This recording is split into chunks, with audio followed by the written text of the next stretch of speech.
Hello সবাইকে। গতকাল বাড়িতে এসেছি মায়ের কাছে, আর অনেক দিন ধরে আলুর পরোটা খেতে ইচ্ছা করছিল, তো বললাম, বায়না করলাম মায়ের কাছে। এখন আজকে সকালবেলা আলুর পরোটা বানানো হচ্ছে। মায়ের হাতে খুব কম সময় ছিল, তাই সবাইকে মা কাজে লাগিয়ে দিয়েছে। দিদান ময়দা মাখছে, মা আলুটা সেদ্ধ করে এনেছে, এবার সব প্রিপারেশন হবে।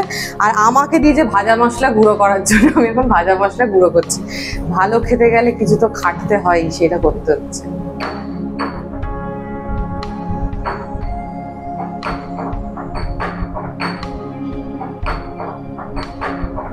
আপনারা দেখলেন যে আমার মেয়ে তো ভাজা মশলা গুঁড়ো করছে, সব থেকে সহজ কাজটা বেছে নিয়েছে। এবার আমার মা ময়দাটা মাখবে, মেখে আমাকে সাহায্য করবে।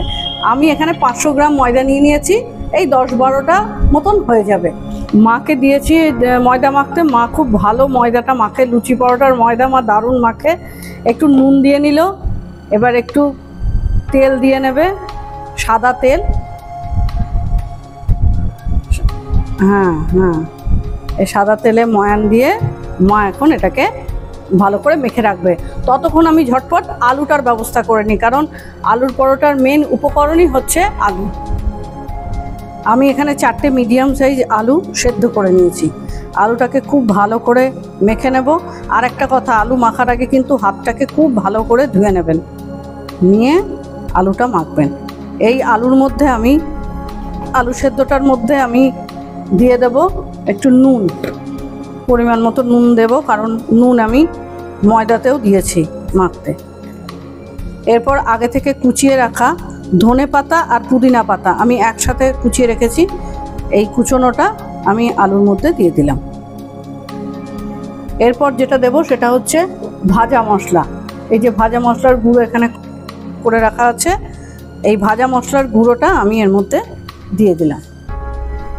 একটু বেশি করে দেব, ব্যাস। আর আমার এর মধ্যে কিছু লাগবে না।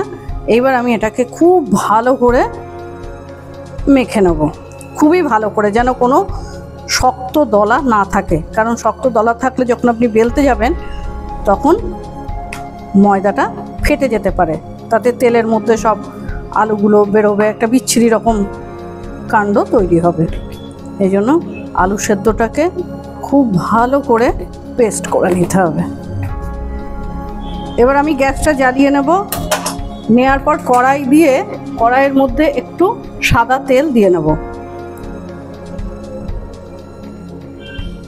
অল্প একটু সাদা তেল, এই 1 চামচ মতন নিয়ে ভালো করে তেলটাকে কড়াইয়ের গায়ে লাগিয়ে নিলাম। নিয়ে এবার এই যে আলু সেদ্ধটা মাখা ছিল সেইটাকে আমি এই তেলের মধ্যে দিয়ে দেবো।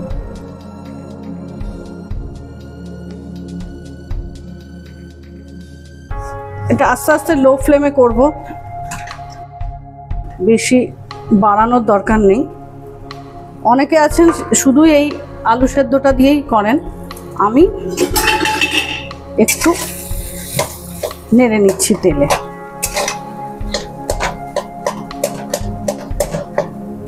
লো ফ্লেমে আলু সেদ্ধটাকে ভালো করে আমি নেড়ে নিচ্ছি। চাইলে আপনারা না নেড়েও কাঁচা আলু সেদ্ধটাও দিতে পারতেন। আমি একটু কড়াইয়ে তেল দিয়ে নেড়ে নিই।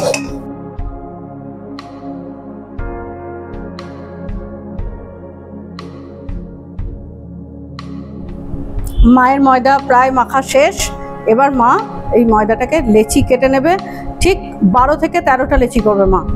যতক্ষণে মা লেচিটা তৈরি করছে ততক্ষণে আমি এই আলু সেদ্ধটাকে ঠান্ডা হওয়ার জন্য দিয়েছি। আলু সেদ্ধটা ঠান্ডা হলে তবে আমার ওই ময়দায় পুরটা ভরে ভাজতে সুবিধা হবে, গরম থাকলে এটা হবে না। লেচিগুলোকে আমি ঠিক একটা বড় বাটির মতো তৈরি করে নিচ্ছি। মাও আমাকে সাহায্য করছে ওটা তৈরি করতে। এইবার আমি এই পুরটা আমার ঠান্ডা হয়ে গেছে, আমি পুরটা একটা দলা তৈরি করে এইটার মধ্যে দিয়ে দিচ্ছি। দেওয়ার পর চারিদিক থেকে বাটির এটাকে ধরে নিয়ে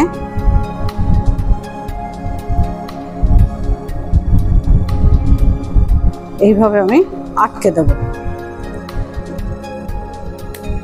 আটকে দিলে আর আমার ফেটে যাবে না বা আলুর পুরটা বেরিয়েও যাবে না। লেচিগুলোতে আলুর পুর ভরে আমি এখানে রেডি করে নিয়েছি। এবার লেচিগুলোকে আমি পরোটার মতন করে বেলে নিচ্ছি।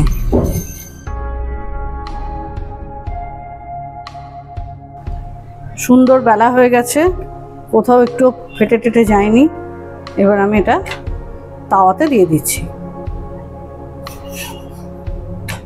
তাওয়াতে দিয়ে একটু সেঁকে নেবো ভালো করে, তারপরে আমি তেলটা দেবো একটু একটু করে।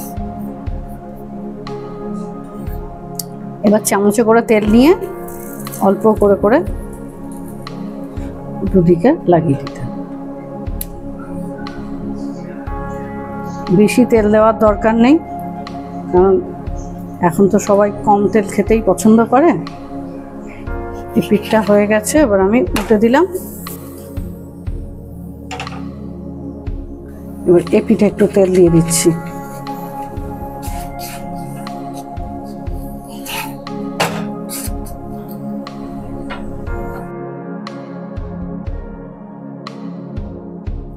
আলুর বড়াটা আমার রেডি। এইবার পরিবেশনের পালা।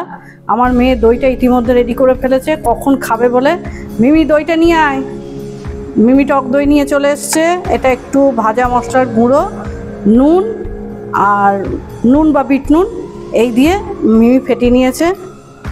ব্যাস হয়ে গেল আজকের গরমা গরম জলখাবার আলুর পরোটা।